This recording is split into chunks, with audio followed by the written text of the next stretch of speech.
All right. Let's get this out of the way first. The thoughts, views, and opinions expressed on Tailboard Talk's Firefighter podcast are solely those of the speakers, guests, and host, and do not in any way represent the thoughts or views or opinions of any other employer, partnership, or sponsor. The material and information in this podcast is for general information purposes only and should be used at the listener's discretion. Hey, the people at Team Builder want to give you a free 30-day trial if you use the code TTFP, which stands for the Tailboard Talks Firefighter Podcast. Now, typically it'd be a 14-day trial. They want to give you 30 days. Here's the information on it.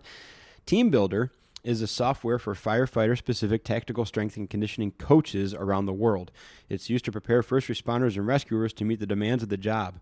The Powerhouse platform provides coaches with an elevated experience when it comes to program development, data tracking, and staying connected with users.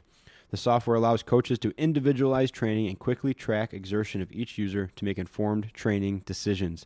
Head to teambuilder.com, that's TEAMBUILDR.com, and sign up for that free 30-day trial. Use code TTFP, Tailboard Talks Firefighter Podcast, and check it out.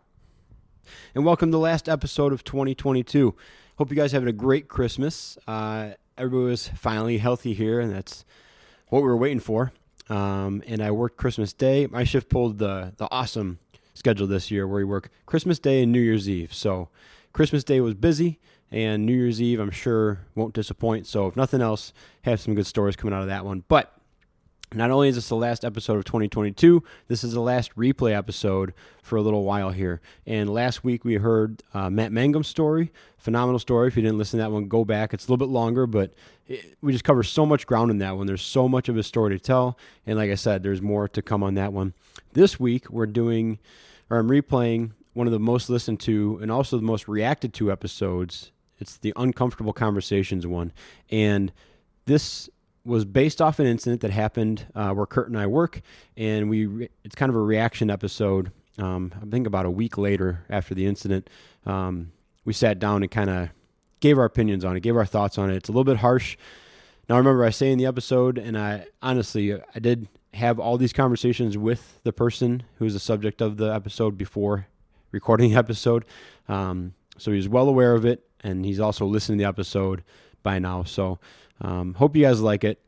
If you have any more feedback on it, shoot it over. And this is really one where a lot of the feedback came from people saying, hey, I sent this to someone that has kind of had this issue for a while, but I didn't know how to approach it. And this was a great way to break the ice. So if it can be used for that, please do. And if you liked it, there's also the second part of it where it's called Officers Lead the Conversation, where Curt and I kind of give tips to people who are looking to have these conversations and get into them, and ways that you can have it when maybe you're not so sure of yourself. So check it out. Once again, thank you guys for listening this year. It's been an awesome year. So many good interviews, so many good episodes, and I'm really excited for 2023. Got some good stuff in the works, and talk to you next week live. Until then, let's listen to Uncomfortable Conversations, and we'll talk to you guys soon. Here comes the intro. Skip forward 30 seconds if you want to get right to the episode. This is the Tailboard Talk podcast, the best health, wellness, and lifestyle resource for the fire service. We're using stories, lessons, and tips from the front lines to give a realistic view of what the job can do to us and how we can make it out alive. I'm Chris Morella, a firefighter since 03, medic since 05, full-time since 08, and promoted to lieutenant in 20. I'm also a personal trainer and strength coach, and I'm here to give you the best information and host the best discussions to make us capable and durable, both on the job and away from it. So grab a heater, steal some fancy creamer from First Shift, and let's go chat. Tell me all about it.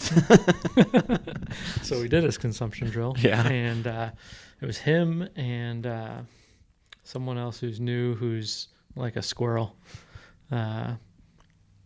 who easily doubled his capacity. I can't remember who was even in his class.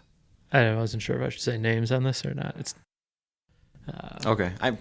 I can edit out several things. So yeah, I'm sure I'm going to. So he gets done, and like I want to say he started bells at like 7 minutes, and was like in the 12s. He was done. All done. Yeah. And then so then going a lot more. Yeah. And so then the excuses start coming of like, I could do more. If I had another bottle here, I could just keep going. It's just I just breathe so hard that I run out of air, and And so then he asked about breathing. He's like, "Is there a way I can breathe better?" I'm like, you can box breathe, and I kind of told him what that was. So then I saw him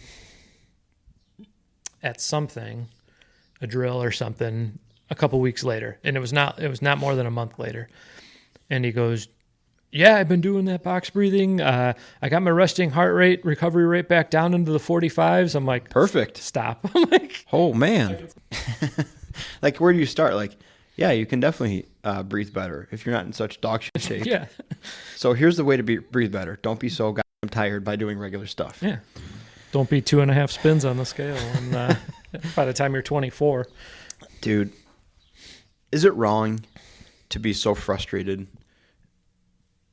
I feel like having fitness businesses and being in the fire service, we have almost an obligation to be more understanding of out of shape people that are in the fire service. Like, we have a greater idea and concept of the range of health that makes people out of shape, right? Mm-hmm. It frustrates me to no end to see chubby people get hired in the fire service. And I don't know if that's unfair or not. And I don't know if it's justified or not, but it drives me absolutely crazy. It drives me crazy. I shouldn't say it makes me that angry that they got hired. It makes me angry that they, like V used to say, they didn't come and kidnap you and make you take the test. Right. Right? You knew probably at least a year ahead of time that you were going to pursue this job at our department. Right, yeah. And in that year, even if you come and tell me that you dropped 60 pounds in that year to get to where you are now, I can live with that. Mm-hmm. If I saw you a year ago and you were the same shape you are when you start your first day of shift and it's not a good shape, that drives me insane. Yeah. Because you should know what you're in store for. You've been through the academy. Right. You know, hopefully, what the job entails a little bit if you're not just an athlete walking in and trying to get a cool job, mm-hmm. right? But we've gotten them time and time again. Yeah. And then we tell them, like, this is when you should probably be at your peak and you're going to slow down over the next 35 years. Right. So if you're coming in looking like this bag of milk body you got, mm-hmm. where are we going? And the chance that you're going to get off probation, and especially with the probation we have that's so tough, the chance you're going to get off that and then get remotivated to do more stuff mm-hmm. is not realistic. Right. And then you're in a hole. Yeah. And I don't know why it frustrates me so much. I guess I do, obviously, but God, dude, just drives me crazy. Because then you get put in the position like this kid at the fire that he's the new guy. He went through a bottle and a half, and he was trying to throw a 28-foot ladder, a two-man throw, which makes it even more frustrating. And it was slow to the point where me, not on his crew, just a bystander doing another function adjacent to him, yelled at him. Yeah. And rudely reminded him that he's not getting paid by the hour to throw that ladder. And his officer was like, "What is going on?" And the guy who was healing the ladder basically took it from 30 degrees and pulled it the rest of the way up because he could not wait for this kid to throw this ladder anymore. Yeah. And so I asked him, like, "Are you guys 3 bottles deep right now?" Because everybody was working. We went through 4. Right. And he's like, "That's a bottle and a half, and this is what he's doing." That corner of the fire was so difficult, and putting the ladder up to the roof line was going to accomplish a couple of things, but it was going to make everybody's job a lot better, mm-hmm. the hole they were going to cut.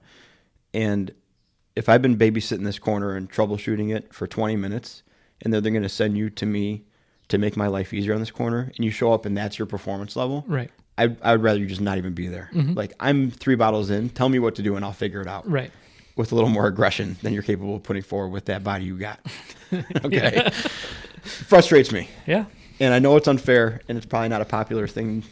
It's not unfair to express. Though. I mean, it's an embarrassment. I mean, like, we operate off of this worst case scenario situation, but the problem is that we could face the worst case scenario. Yeah. And do you want to? We don't want people. We rely on other people. And it's like, it's one thing to say, well, yeah, we won't be able to drag his fat ass out of there, but it's the other thing to say, if I really got in a pinch, could he pull me out of there? You know, and that's the thing that I get most upset about is you're going to get somebody who's being compensated to maintain a standard, and they're not at the standard, and unfortunately our department has nothing to do about it, but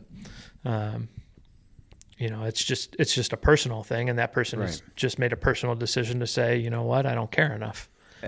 And that's going to be the eventual, more not debate, but the two sides of the story is like, well, then the department should provide for me. The department should provide a trainer and a facility and time on shift to do it and all these resources, and that would solve my problems. Yeah. And I don't think it would, because that would solve your problems for maybe 1 out of every 3 days for an hour. But you got a lot of time outside of that hour on that day, as well as a ton of time on your 2 days off, regardless if you're working overtime or not. That's not going to solve your problem. And it's another, I think, unpopular opinion, because there's always needs to be a push for a greater presence of health and wellness and fitness in the fire service. And I get that. But it can't be just a zero fault thing to the individual, where it's like everything's on the organization to provide everything for you. And I know that some people don't like that because it's a much easier thing to yell, because they know it'll never happen. Right.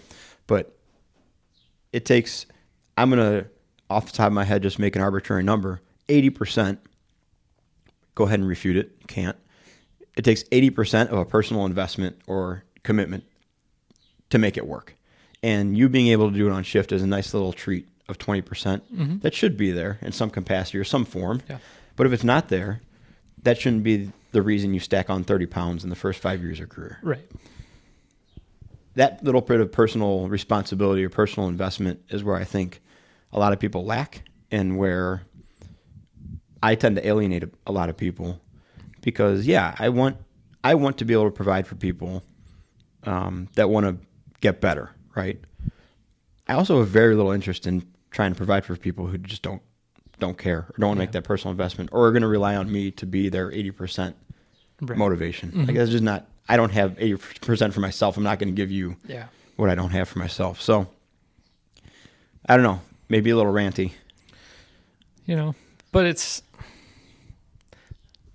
it may be, but it's deserved, And like, I try and take a step back too and understand, like, we came from athletic backgrounds, so like working out necessarily wasn't necessarily a love, but working was, working hard at something. Right. And I think we get less and less athletes that start at the fire department. And so there isn't a previous background of effort given.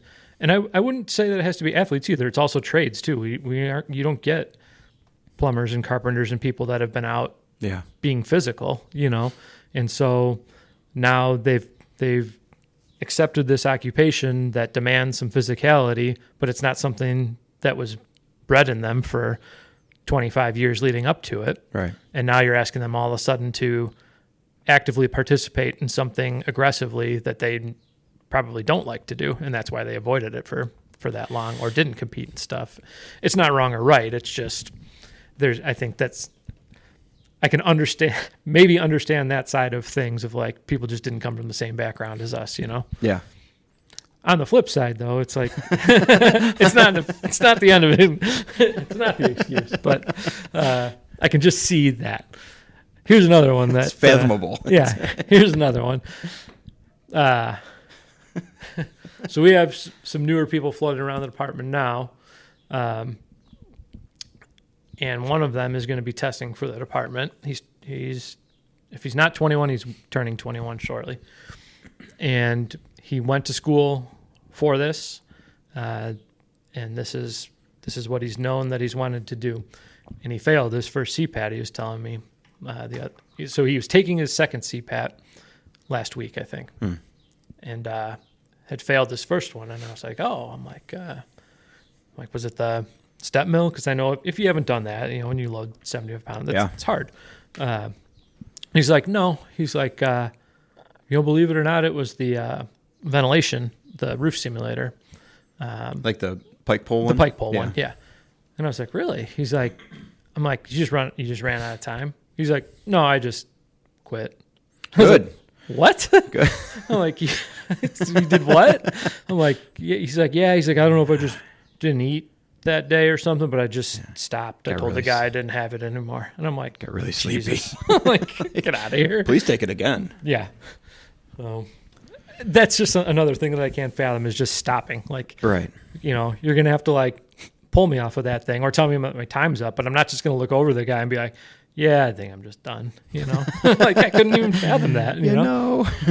This is tough, man. I think I'll live to fight another day. I don't even think, like you're saying, I don't even think it's a generational thing. Like that's always the easy low-hanging fruit of like, oh, this generation is the softest. Mm-hmm. It's definitely an exposure thing, like you're saying. Maybe that's more of a generational movement. Man, but I just don't know what to do with it.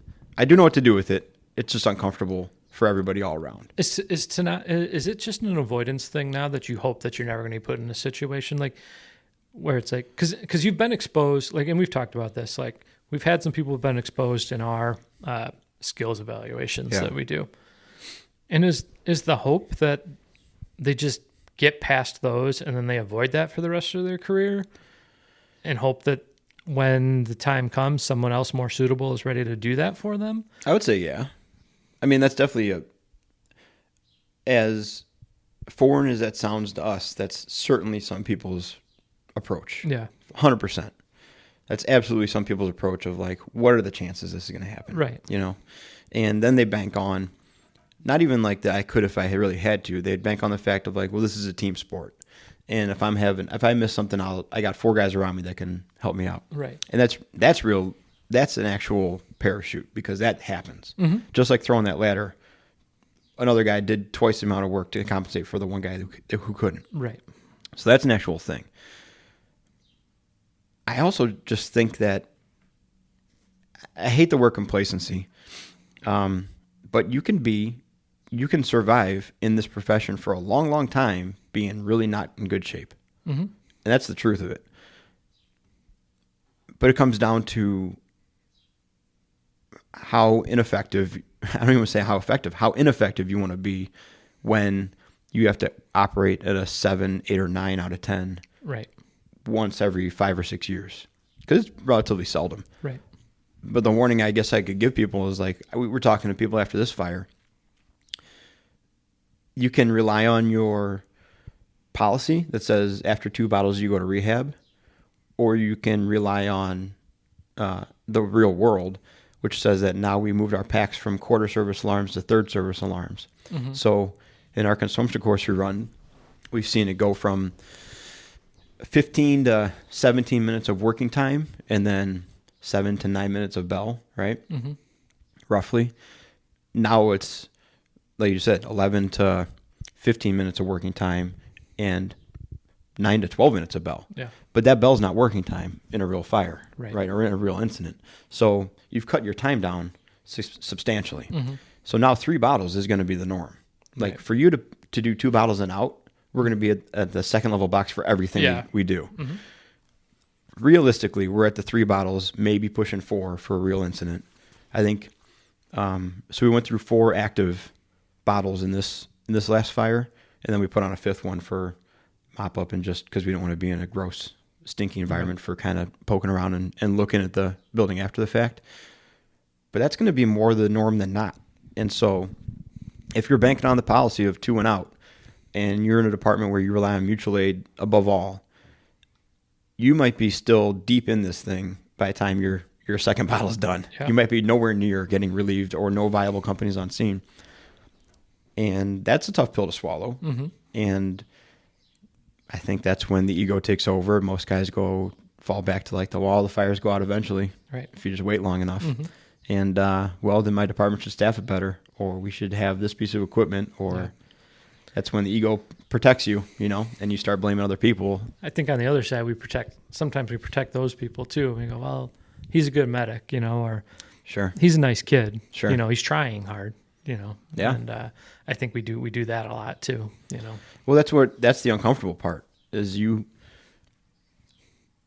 I don't think I've ever heard someone speak harshly to an overweight or out of shape person to the point of saying like, I don't want to work with you because you're a liability. Yeah. I don't think I've ever heard that. No. I certainly haven't said it. I've taken different approaches, right? Like a more professional and actually like helpful approach. Yeah. But it doesn't mean people aren't thinking it. Katie dislikes several people that are on her department because she sees them as threats to my personal safety on incidents, right?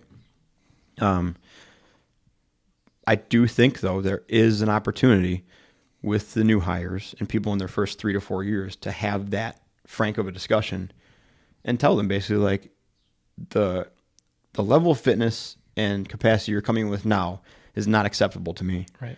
You may be able to pass the CPAP and you may be able to pass probation. And if you want to fall back on that as your defense of like, well, I passed the test, so what are you going to do? Right.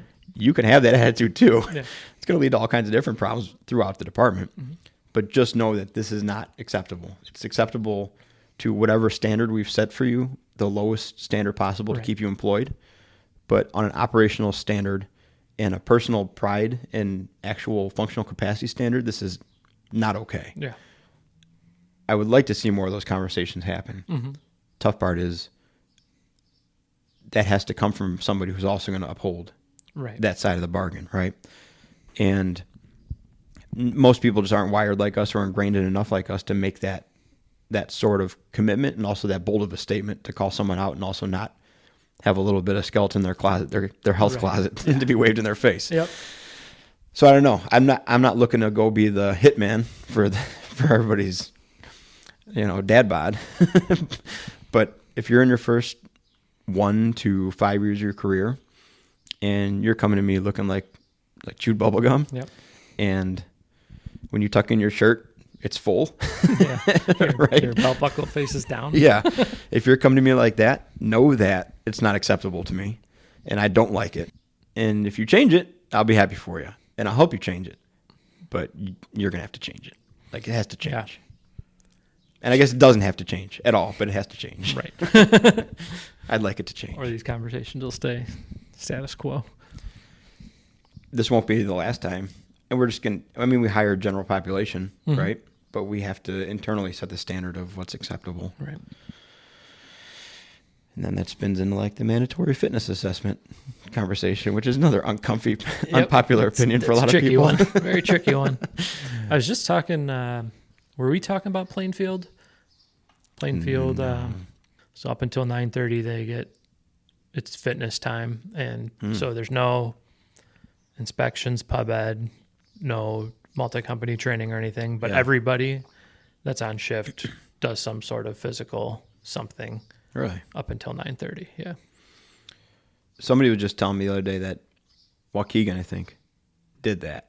He said that you get the typical guy sitting on the office chair on the treadmill with his feet up on the railings reading his paper because that's what he does every day for his mandatory fitness, Yeah. He's like, but I want to use the treadmill. He's like, no, I'm using it. And so you're always going to have those guys, right? Yeah. But I would like that.